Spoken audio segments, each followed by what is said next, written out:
Hey everyone, it's Sleepy Reader and AKA Damien. And this is my comic book countdown, comic book thoughts video, which I try to put out every week on Sunday or Monday, sometimes Tuesday or Wednesday at the latest. But today is Friday, so I am talking about comics that came out 2 Wednesdays ago, Wednesday, July 7th. And I debated with myself I was so late, do I skip the week? But I kind of want this diary to be complete. It's like skipping a week in my diary. I just want it there. Maybe I'll get less views, which is totally fine. Less comments, but hopefully just as many comments because that's what keeps me going. Anyway, I'm going to try for the very first time. I hope it doesn't make me puke or anything. RPM IPA from Boneyard Beer, which is from Bend, Oregon. I've never had this before, I don't think. There's so many IPAs out there now. I feel like kind of a sucker as I keep buying new IPAs. It's like too many Batman comics, too many IPA beers. That is good on the first sip. Not the best IPA that I've ever had, but definitely a good one on the first sip. Sometimes it changes taste. Anyway, comic-wise, I had 12 comics. It was a lot of reading, but also I just didn't get to my reading this week until I guess I finished these up last night, Thursday night. And I'd already gotten new comics the Wednesday before that. But anyway, it's good for me to do these videos, keep up with my reading. Buying comics every Wednesday and reading comics every week is really fun. But if you let the weeks pile up, it starts not being fun and you go, why didn't I get the trades? So I am using YouTube to help me keep up with that and keep getting individual issues as a fun thing. When I keep up with it, I feel like it's the most fun way for me to read comics, even though some comics clearly are a little bit difficult reading month by month rather than in larger groups. But I still enjoy it better. So even the ones at the bottom of the list were fun to read and maybe just a little less exciting, a little more bland. Or, yeah, the first 4 maybe were kind of bland and then everything else was a really good read. So I debated between these two at number 12, but finally I decided to put The Immortal Hulk at number 12, How the Mighty Have Fallen, because this at many times was my number 1 book, this run. And this is issue number 48. They've stated there's only 50 issues. They're going to wrap up the story such as it is that's been going for 50 issues. And I say such as it is because I think it got a bit scattered and confused and overly stretched out, as some people have already pointed out. And I was kind of a defender of the stretched outness. But in this issue, I really hit kind of a wall. Mostly characters were sitting around talking and working out their emotions and their situation, which could be good, but I frankly did not find it clicking with me after having read the first 47 issues. I don't feel like it hit the emotional marks very well or the character beat marks after all this time. And perhaps some of the character beats refer back to Hulk and Grey Hulk and Mr. Fix-It stuff from long before this 50-issue run that I just don't know enough about or something. But so it just fell very flat with me. And I hope that this is just a pause and that issues 49 and 50 will give me a satisfying wrap up to the story, because if they do, I think I would still declare the Immortal Hulk run by Al Ewing and mostly Bennett, the artist. I'm forgetting his Joe Bennett, the Brazilian artist. If they pull it off, it'll be like one of the best runs from the big two of recent years. For a while, I was comparing it in my mind to Alan Moore's run on the Swamp Thing, but I think in the end, it's not going to be up quite at that level. Then I put Beasts of Burden at number 11, and that was also a little painful to me to rank it a bit lower. because I love the art and I love the concept. And there's lots of fun monsters in here. You probably saw me, if you're watching all my videos, saw me sort of talk about how much I enjoyed them last week. But somehow the way this one wrapped up just left me really flat. And really, it's almost like it erases the story from my brain. It was so bland in the way it ended that it's hard to even think about. It just sort of like created this situation and then said, okay, we've solved the problem, just like that. So it just didn't feel, I don't know, it didn't feel like much of anything. Still really cool art. So I don't know whether I would recommend this to anybody, but I love the art. I love the talking dogs. So it could be fun for some people. And despite its, and maybe it would read differently when all 4 issues together in a trade. Another one that kind of, at times, has been one of my more favorite comics is Inkblot, and this is number 10. I put it at number 10 in my little stack, and when it started, I was totally confused as to what was going on and where we are and who was narrating. There's kind of a, well, not on this page, but there was a lot of in the caption box narration by somebody looking back on things. I still don't know who that is. As it went along, the story developed into something interesting, and so it might, depending, and it looks like it's continued into the next issue. Some of these ink blots have been sort of one-shot-ish stories with dangling threads that you keep hoping they'll come back to. But this one looks like it must be continued in the following issue, as our characters, who I don't know if we've seen before, except for the cat, go into the void between the different worlds, the different dimensions. So, and that was pretty cool. So maybe it can be redeemed in my eyes in the next issue. But I think the slight bits of lack of clarity of like who's what and how they're all connected have built up over time, so that by 10 issues into Inkblot, I'm more confused and more uncertain about it. And that, I think, is a bad thing. And I'll keep getting Inkblot for now, but it is sort of putting it in my on my radar as something that I might at some point stop picking up. I thought it would be something I would read to the very end or however long it goes, but I'm not sure now. Kind of in the same boat is Geiger number 4, which I ranked at number 9. After issues 2 and 3, I thought, whoa, I'm totally on board. I'm just going to get all of Geiger. But this issue 4 didn't really advance anything that I'm interested in. It gave us a wild fight scene on a car that I didn't think of this first, but when I heard someone compare it to Mad Max, I thought, yes, exactly. It's like some Mad Max movie scene where a bunch of savage, cannibalistic type of characters attack some innocent people in a car, and then the loner hero, although in this case he looks like a glowing skeleton when he turns on his power, fights them off and saves the day, at least for the moment. As it ends, they meet some other people who are threatening to them, but we don't know who they are. And we get a few scenes with the bad guy, another bad guy who's chasing them and has plans for them. So it seems so standard and so did not advance any of the aspects of Geiger that I thought maybe were added a little extra flavor, a little extra piquancy to this post-apocalyptic type of story. Mostly with the concept of families. But now it just feels like we're on a road trip, which is fun enough. I didn't hate it, but I am it is again in my question mark, will this remain on my poll for a long time or not thing. Now, Aftershock's book, Out of Body, at number 8, maybe is the beginning of the books that I definitely liked a lot. So I enjoyed Out of Body.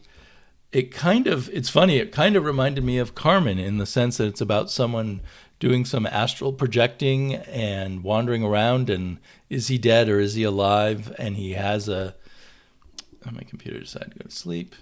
He has a guide that takes him along. It's all done very well and very slick, and a bit too slick maybe. And it involves a mystery that will be solved. You can definitely see this as a very strong commercial movie property. It's done by Peter Milligan.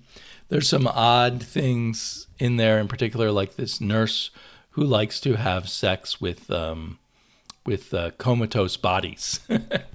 And they even give a name for that. I don't know if there are in real life nurses who like to do that, female nurses. Somehow it seems like something I would suspect a male nurse of more. Anyway, I enjoyed this issue. And yeah, it was cool. It felt like a movie somehow. In at number 7 is this really odd thing, Skybound X, which is sort of an anthology book. I guess it's coming out every week because I already picked up the second one this week, because this is from 2 weeks ago. I picked this one up because there was a cover with one of my more favorite series, Ultra Mega, and there was a short Ultra Mega story inside, which I don't think has any bearing on the main story. It kind of recapitulates to a certain degree what was going on in the first issue, kind of. So it kind of helps you if you're a little confused with Ultra Mega, to add this in. In a way, it's something you might imagine would be in a free comic book day comic. And then there was a really beautiful Walking Dead story by now I've forgotten her name. It's called Clementine. The character in the story is called Clementine. She comes from a video game, apparently, of Walking Dead. There's just incredible, wonderful, wonderful art here. Comic book art, panel to panel art that works so nicely. And it's by a woman, and I'll get her name in just a second, who is known for her indie comics, Tilly Walden. I don't know. I guess, Walking Dead is technically an indie comic, but it seems like a very commercial property. So I don't know if it's a big surprise to see this Tilly Walden person in here. I don't know if they're going to start their own Clementine comic or... Yeah, it says Clementine returns summer 2022. Will Tilly Walden be the main creator of that book? I might be tempted to get it just for that beautiful art, or maybe just a few issues. And then the other main thing is this kind of jokey Rick Grimes 2000. I wonder if that's a play at like certain comics in the 80s would have 2000 added at the end, like Camelot 2000 or something. And this is kind of the alternate Rick Grimes.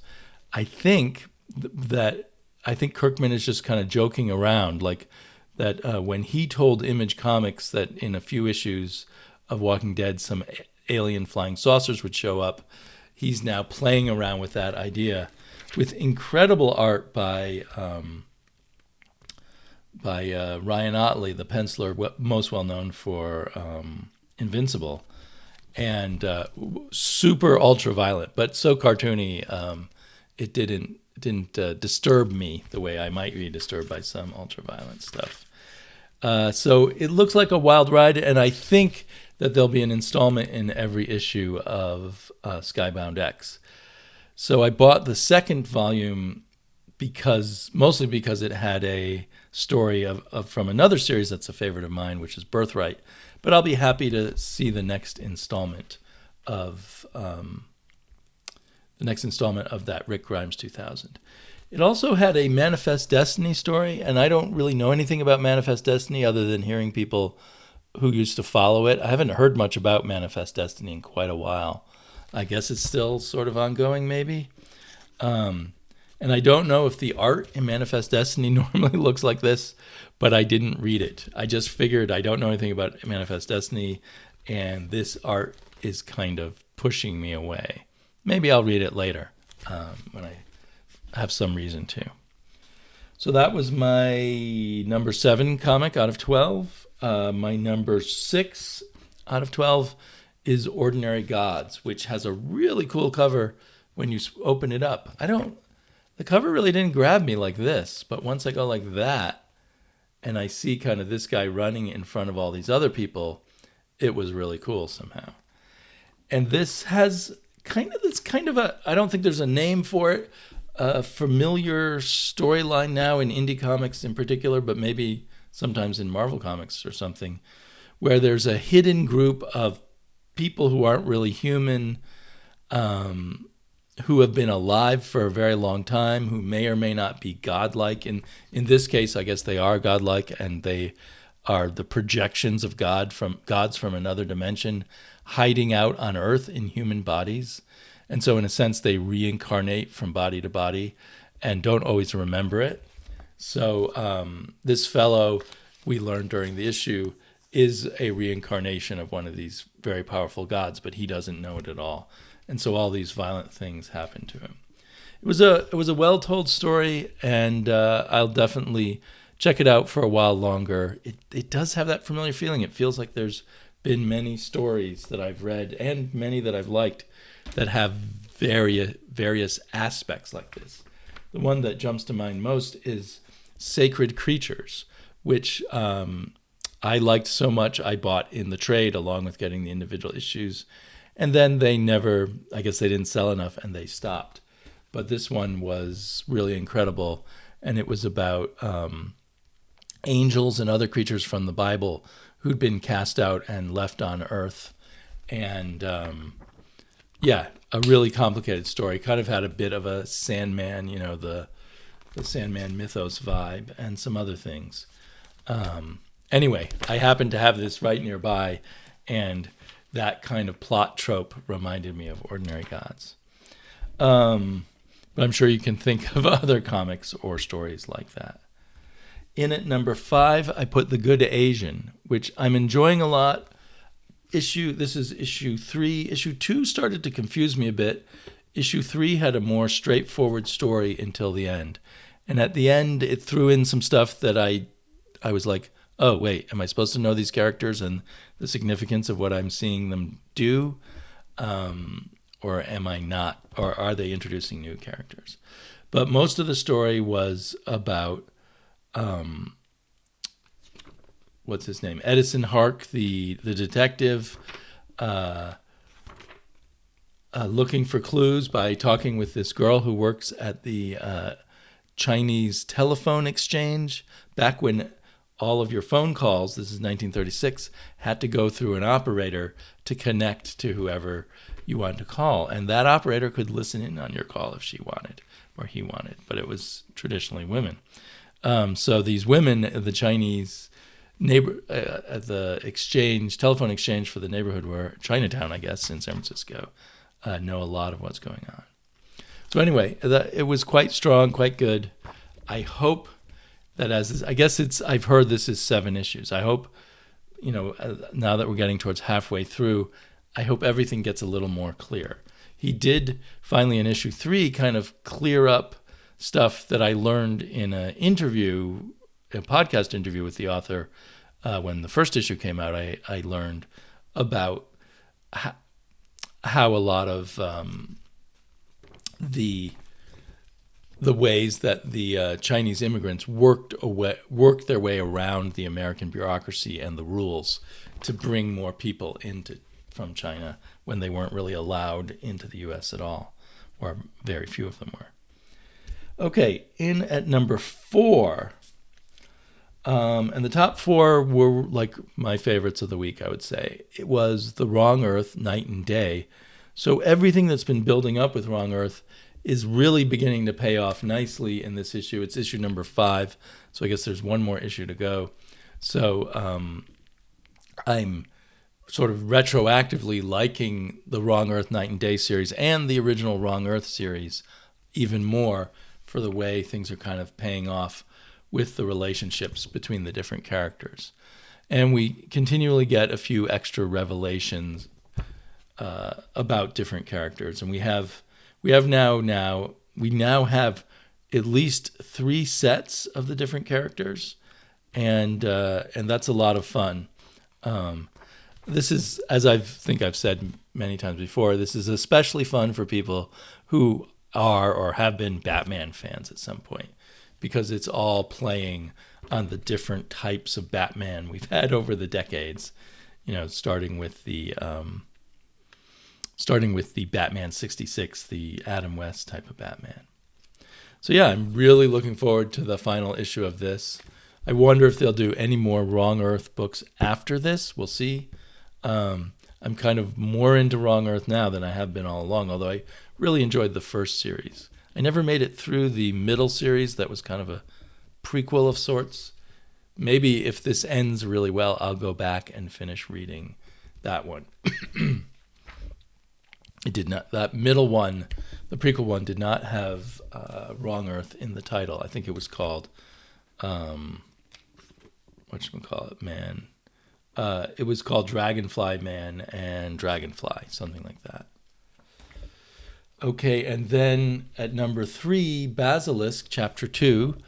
Judging by Chapter 2, Basilisk is an amazing horror comic, a really strong, kind of action-oriented horror comic.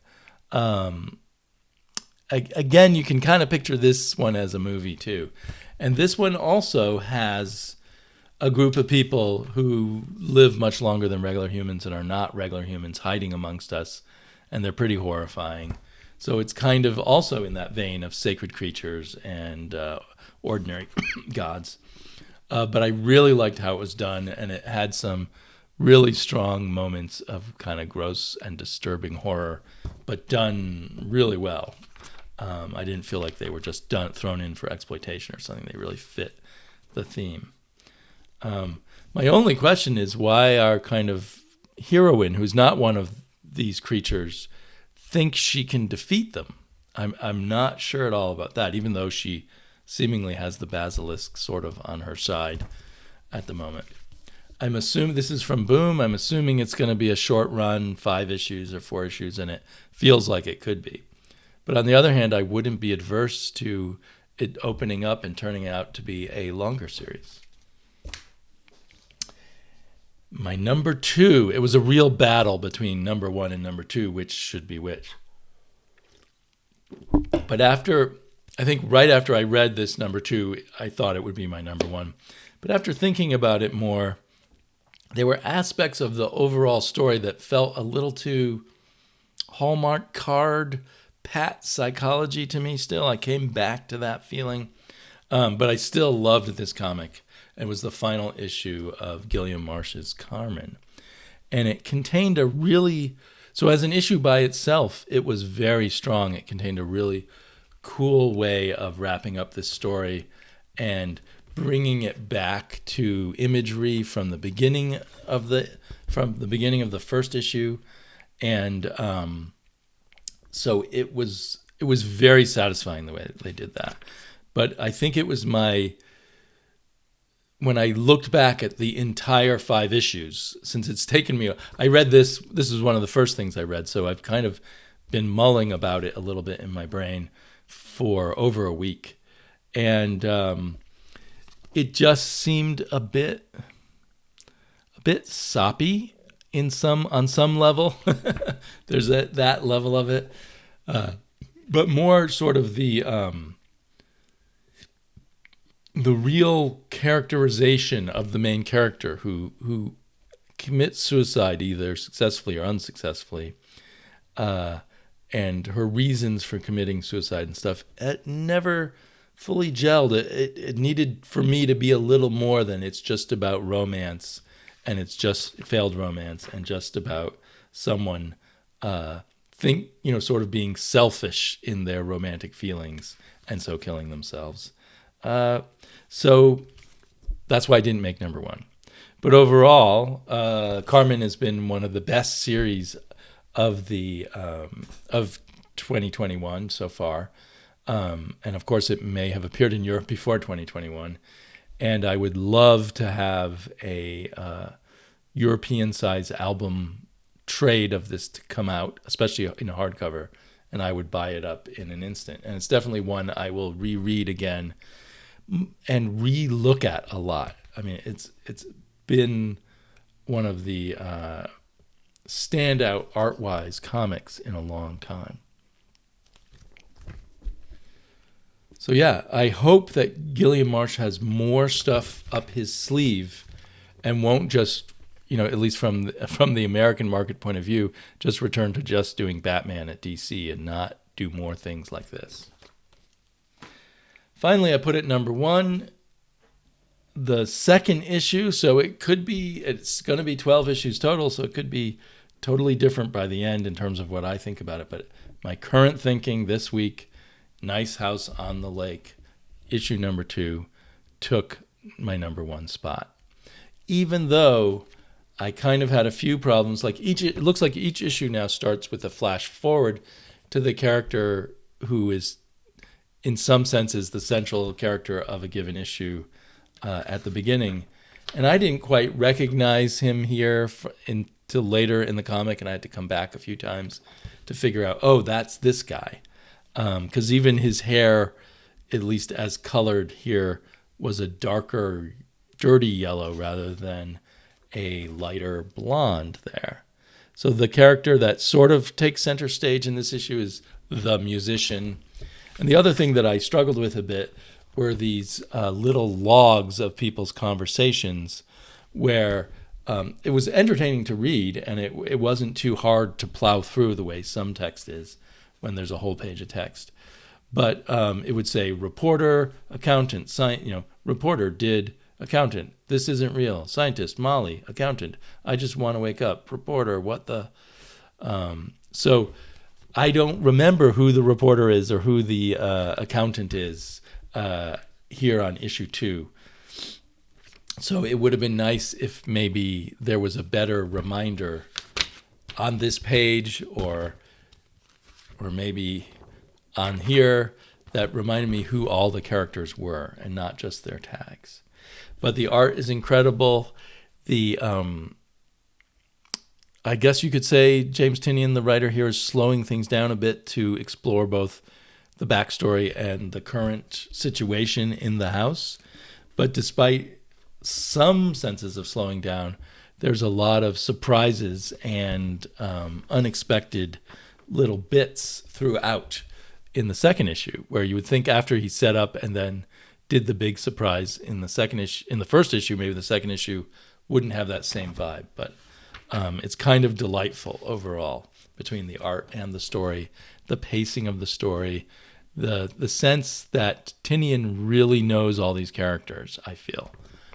They might be a bit of a cliche. I mean, obviously they're called, on one level, they're sometimes called by their names, but on some level, someone behind the scenes here is calling them just by their tags, the artist, the musician, that sort of thing.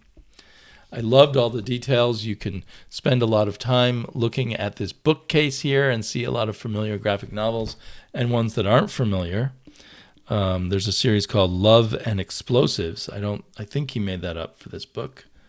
But we've got some Kurt Vonnegut here, Mother Night, Cat's Cradle. We've got the complete Sandman archives. Anyway, yeah, so it's really cool. And the same with like his old, his bedroom in college and all the junk all over the place. You can spend a lot of time looking at that and get a strong sense of what they were like in college, in a sense, by the mess they made and what kinds of things are in their mess. So yeah, it was a satisfying week of comics. Now I have this panicked feeling that I'm going to get behind a little. And I bought a lot of comics this Wednesday. And I went to 2 different shops. At my backup shop, I guess they've reprinted all of the first 4 issues of Nottingham. And I feel like I've heard people say good things about it, or maybe it's just some hot speculator thing. I'm not sure. But I took a jump and I bought, not really knowing anything about Nottingham, and it was at the store where they wrap all the new issues in plastic, so I didn't open it up and look inside. So I may regret this, but I bought issues 1 through 4 at the store. I think that one's 2. Oh, that was 1 that I showed. 1, and this is 2, and 3, and 4.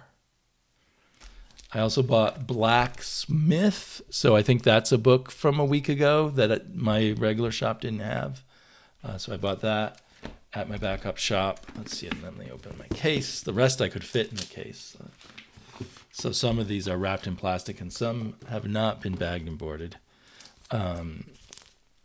So also from the backup shop, I managed to get the Man-Eaters of Zamboula.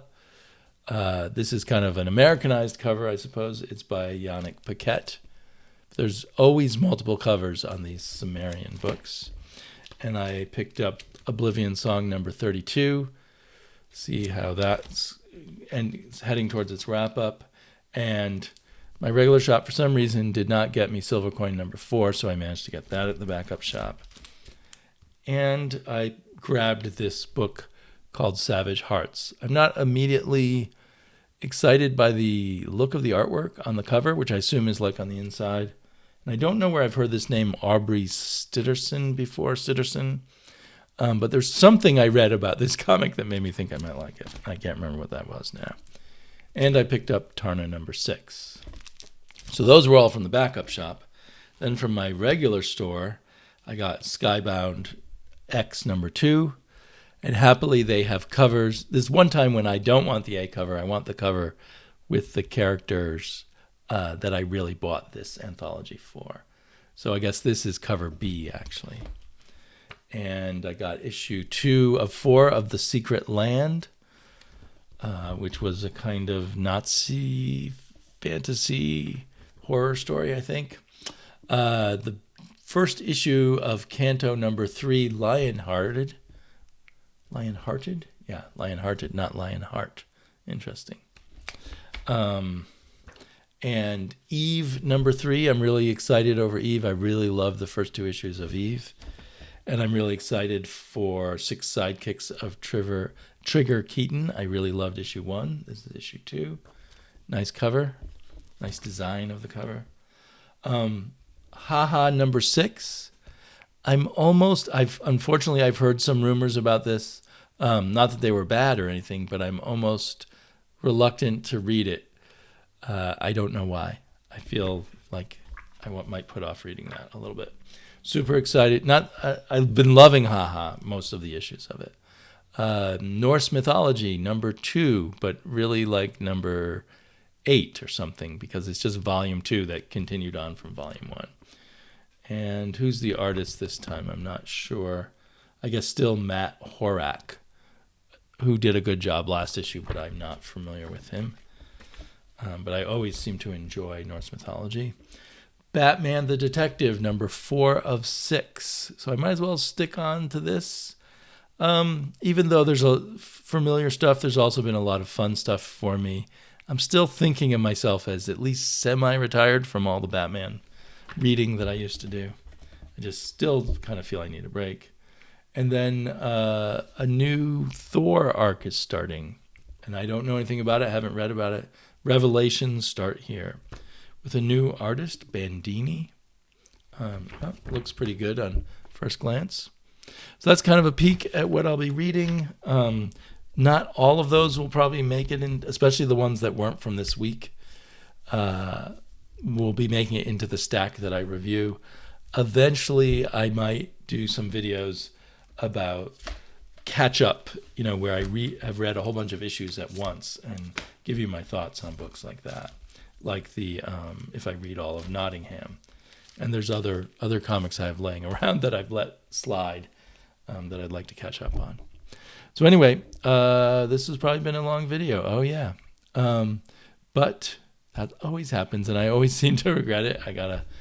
I should just edit out me talking about my regrets about letting something run too long. I'll be back soon, probably on Sunday, or definitely on Sunday. I'll be on ComicKkrakk's channel at noon at noon West Coast time, and different times all around the world. That's on Sunday with ComicKkrakk, and I hopefully will be back at some point with reviews, thoughts on my stack and my ranking of it, and I'm hoping to do a few other things too. Definitely some more haul videos And I wanted to feature some of the art books that I've been getting and looking at and stuff.